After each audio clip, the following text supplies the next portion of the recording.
And the thing I want to talk about is up here, kind of like this fuel tab here. It's not cool to have to scroll through all of this all the time. I want to be able to seamlessly go through this.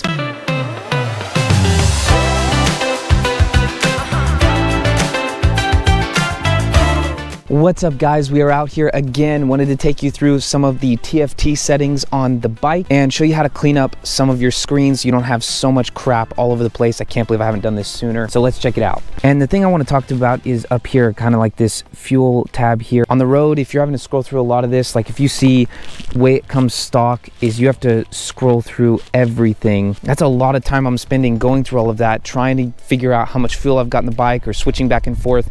And that's time I could be looking at the road. So I want to clean this up a little bit. How it's been explained to me is if you see something down here, that means that you can go down in the menu. So we're going to click down and that brings us to this. So now I am going to go down on the menu button here. So now we're going to go down to display with our wonder wheel and you can see the arrow off to the right, which means we're going to go to the right with our wonder wheel. And then we're just going to go status line content. Okay, go to the right.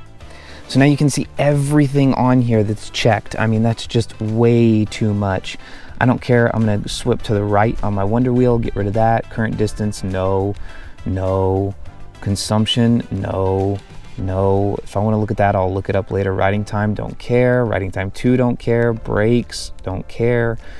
Unticking that. So it's kind of confusing. You see over here it says off and over here there's a check mark. So basically the check mark off means if you swipe right it's going to go off. If the check mark's not on there, it's going away. So let's get rid of the speed 1 and speed 2.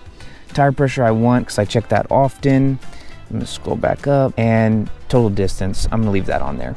So I like that. Now if you hold the menu button at the top, you automatically go back to this screen. So let's check and make sure. I'm going to scroll through this top menu. I got my tire pressure, got my total distance. I still have that one, so let's go back in and change that. Get rid of total distance, I think that's what that is. I'm gonna hold that top button on my, all right? And how you scroll through this is just by clicking that. Awesome. So I've got just what I want, just the basics there. That's all I really need.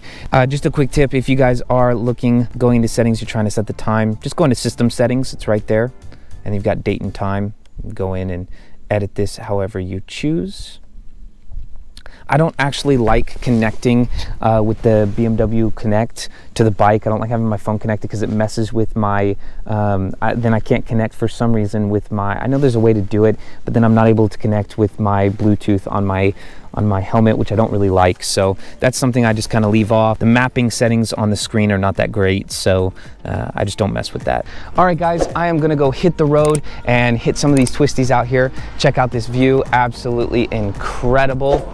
All right, guys, we will catch you on the flip side. Ride safe, and we'll see you on the pavement.